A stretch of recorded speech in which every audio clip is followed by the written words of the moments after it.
Hi everyone, Jason Tripp here at the Common Ground Cafe. Time once again for another board game tutorial video, and today looking at a very popular game called Ticket to Ride, which just released its 15th anniversary reprint.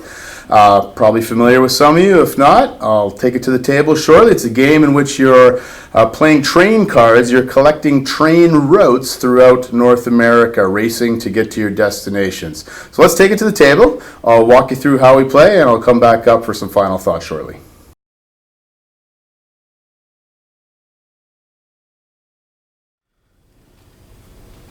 Okay, so here is the board for Ticket to Ride.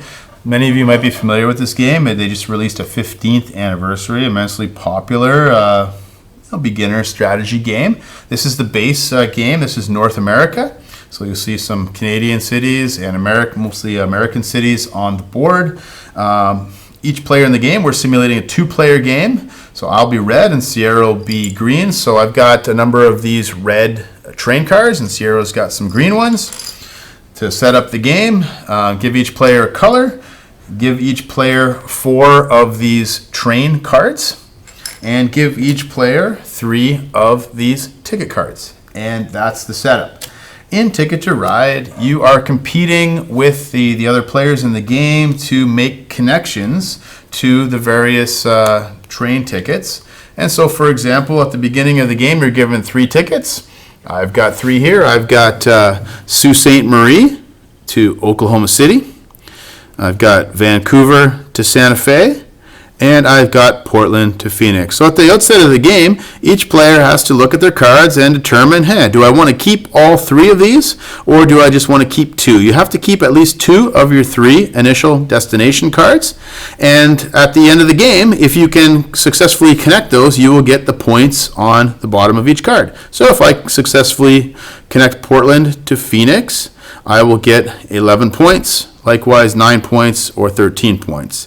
And so, based on these cards, I think I'm going to keep Vancouver to Santa Fe and Portland to Phoenix because they're kind of in the same neighborhood. So it'll be easy for me to sort of link those 2 up. I will discard Sault Ste. Marie to Oklahoma, and I will be mostly focusing on the West Coast based on my tickets. So I will discard that. Sierra will do that as well.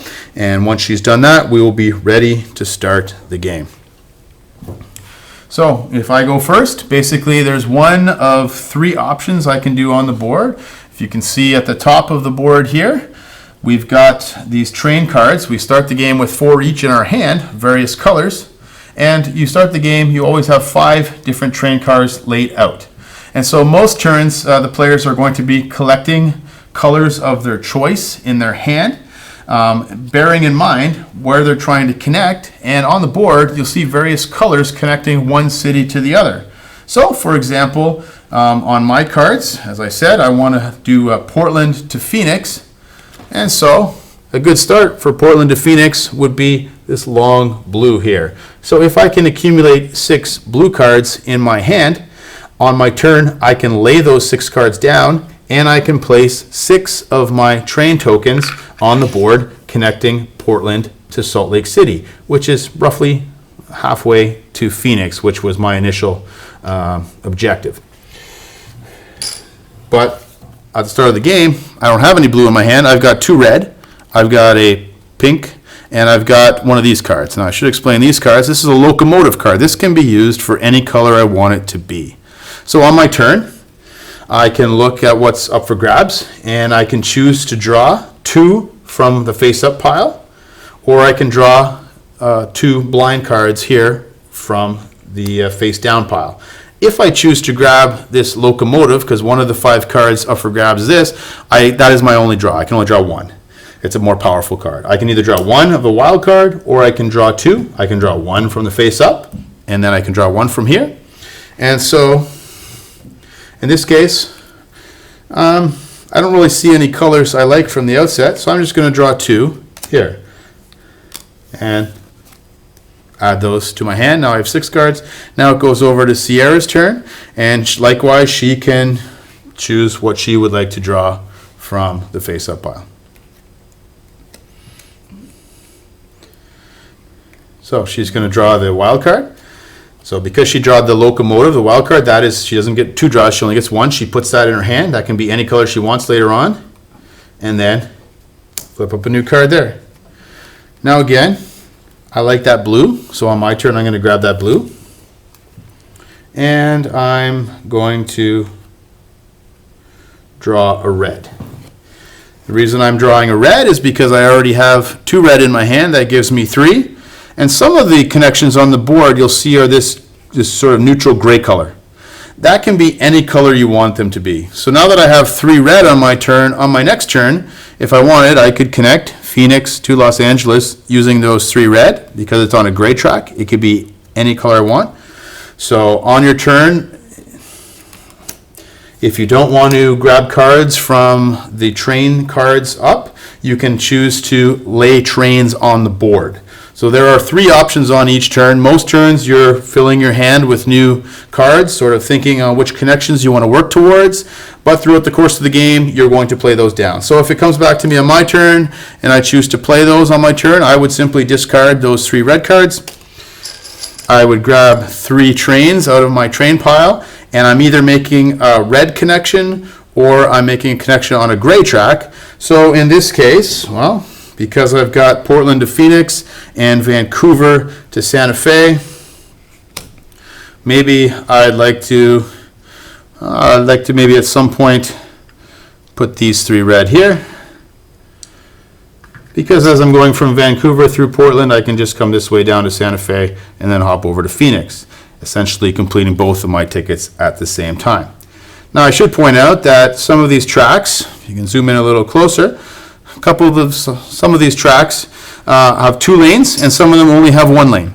You see where I place these 3 red, there's also a yellow lane. In a 4 or 5 player game that plays up to 5, the game plays up to 5 players. In a 4 or 5 player game, both of those lanes are open and active during the course of the game. So someone would be able to. But because we're simulating a 2-player game, in a 2-player game, once someone has gone on that track, that whole connection is now closed.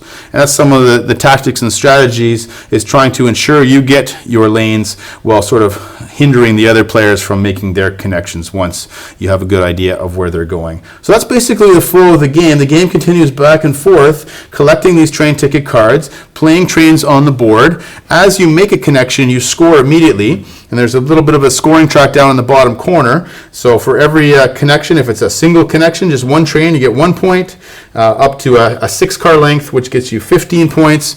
You move your scoring tokens here at the beginning of the game. We each get a scoring token. We put that at 0 points. And because I just laid a connection that was 3 lengths long, 3 trains is worth 4 points, I would just bump my score up to 4 on the scoring track around the perimeter of the board. We continue going in that fashion back and forth around the table.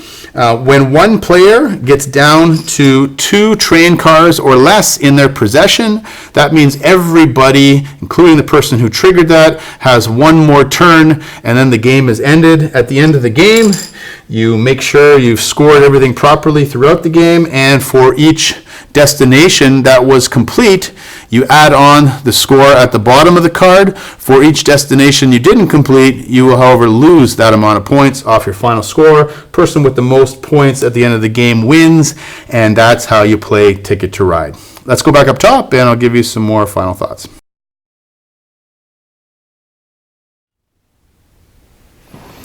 Okay, so that's a little glimpse and quick overview of the very popular game Ticket to Ride, which all the way back in 2004 won the Spiel des Jahres, the German Game of the Year. I'm sure many of you have heard of or played Ticket to Ride already. This is, in my mind, one of the classic gateway games. It's one of the games I will teach and play with people who have never played anything beyond the Monopolies and Sorries of the world, sort of just to open up their eyes to a whole beautiful, wonderful world of board gaming. It's not a complex game.